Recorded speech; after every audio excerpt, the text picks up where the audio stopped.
अस्सलामुअलैकुम, क्या हाल है आप लोग? खैरियत से ठीक ठाक हैं। आज का जो हमारा टॉपिक है वो है सेफ्टी इंस्पेक्शन और सेफ्टी ऑडिट में।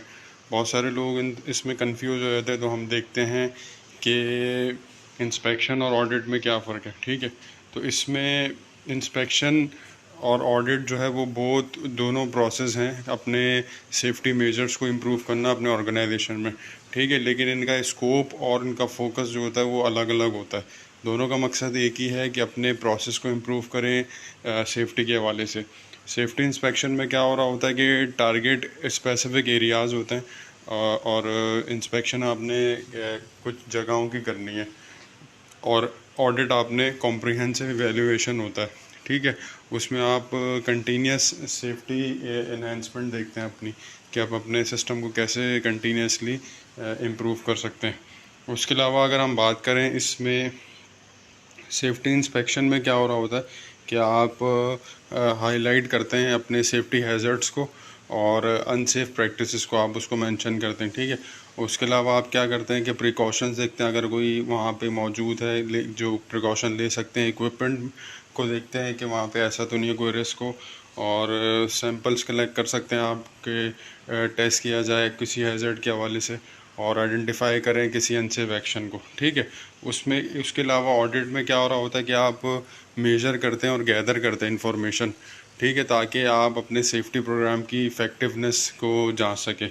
उसके अलावा आप जो है वो company examining whether a safety program satisfy the company's stated objective, यानी आप का जो ऑब्जेक्टिव है और आपका जो प्रोग्राम जो आपने इम्प्लीमेंट करा है वो इन लाइन है फिर नहीं, या और उसके अलावा आप इन्वेस्टिगेट कर रहे होते हैं ट्रेनिंग की इफ़ेक्टिवनेस को और उनका रेस्पॉन्स को, कितना एक्टिविटीज़ उनका, यानी एक सिस्टमेटिक एवेल्यूएशन होती है आपके सेफ्टी प्रैक्टिसेस प्रोसीजर पॉलिसीज़ को इंश्योर करने के लिए कि वो कंप्लाइंट हो और वो रेगुलेशंस के मुताबिक हो, और आप एरिया को आइडेंटिफाई करते हैं जो कि इम्प्रूवमेंट हो रहे होते हैं। उसके अलावा डिफरेंस अगर हम देखें तो डिफरेंस इसमें सब में focus, scope, frequency, purpose, documentation दोनों में सेम ही टॉपिक हो रहा होता है, लेकिन हम देखते हैं कि सेफ्टी इंस्पेक्शन और सेफ्टी ऑडिट में फोकस क्या होता है, स्कोप क्या होता है, फ्रिक्वेंसी, पर्पस और डॉक्यूमेंटेशन में क्या क्या फ़र्क होता है। ठीक है, फोकस अगर हम करें सेफ्टी इंस्पेक्शन को, तो वो क्या कर रहा होता है कि आइडेंटिफाई करेगा फिज़िकल हैज़र्ड को और कंप्लाइंस चेक करेगा। ठीक है, कि आपके रेगुलेशन के मुताबिक, स्टैंडर्ड के मुताबिक चीज़ें हैं या नहीं, ये इंस्पेक्शन कर रहा होता है। हालांकि जो ऑडिट होता है उसका ब्रॉडर फोकस होता है, और इंस्पेक्शन का जो है कोई कोई रेलेवेंट स्पेसिफिक एरिया होगा वहाँ पे। ऑडिट में ब्रॉडर स्कोप होगा और ओवरऑल सेफ्टी मैनेजमेंट सिस्टम को आप जो है वो असेस कर रहे होंगे अपने पॉलिसीज़, प्रोसीजर, ट्रेनिंग और कंप्लाइंस के ज़रिए, कि आपने उसको कितना इफेक्टिवली इम्प्लीमेंट किया हुआ है। स्कोप अगर हम देखें तो स्कोप में उसमें inspection often conducted on specific area, जैसे हमने डिस्कस किया, किसी मशीन की इंस्पेक्शन होगी, किसी प्रोसेस की होगी, किसी इक्विपमेंट की इंस्पेक्शन होगी विद इन द ऑर्गेनाइजेशन। लेकिन ऑडिट में इंटायर ऑर्गेनाइजेशन कवर हो रहा होता है, उसका स्कोप वाइडर होता है, ब्रॉडर होता है, और आप फिज़िकल और एडमिनिस्ट्रेटिव कंट्रोल दोनों आप उसको देख रहे होते हैं। फ्रिक्वेंसी क्या होती है कि डेली, वीकली या फिर मंथली, एनुअली हो सकती है फ्रिक्वेंसी की, इक्विपमेंट आप चेक कर रहे हैं।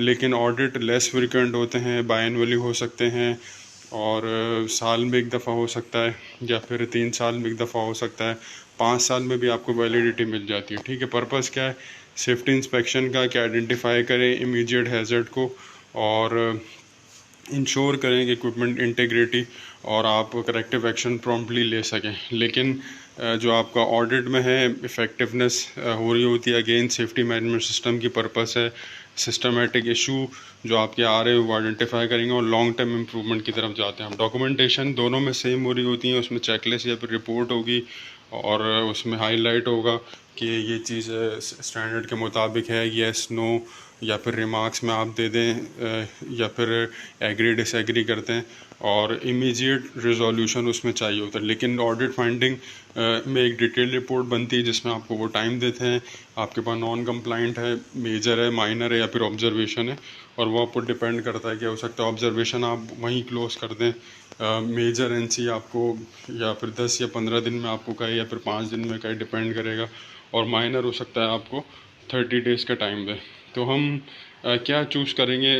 आप समझते हैं कि इंस्पेक्शन करवाएं या फिर ऑडिट कराएं? दोनों ही इम्प्रूवमेंट के लिए बड़े अच्छे हैं, लेकिन आप पहले इंस्पेक्शन करें, अपने आप को उस लेवल पे लेके जाएं, फिर आप अपना ऑडिट कराएं, ताकि एक कंटिन्यूसली इम्प्रूवमेंट की जो स्ट्रेटजी वो इम्प्लीमेंट हो और आपका सिस्टम इम्प्रूवमेंट की तरफ जाए। मकसद सस्टेन इम्प्रूवमेंट है। आपने अपने सिस्टम को सस्टेन करना है, उसको बेहतर बनाना है, और रेगुलर इंस्पेक्शन करने के बाद ही आप अपने आप को ऑडिट की तरफ लेके जाएं, ताकि कोई अगर थर्ड पार्टी आए तो जो आपने इंटरनल इंस्पेक्शन कराई या फिर एक्सटर्नल इंस्पेक्शन कराई है वो सक्सेसफुल रहे। ऐसा ना हो कि इंस्पेक्शन में कुछ और ऑडिट की रिजल्ट कुछ और हो, तो वो वहाँ पे ट्रांसपेरेंसी का जो पार्ट होता है वो मैच नहीं हो रहा था। ठीक है, तो ये हमने थोड़ा डिस्कस किया इंस्पेक्शन और सेफ्टी ऑडिट का डिफरेंस। तो अपना बहुत ख्याल रखिएगा। अल्लाह हाफ़िज़।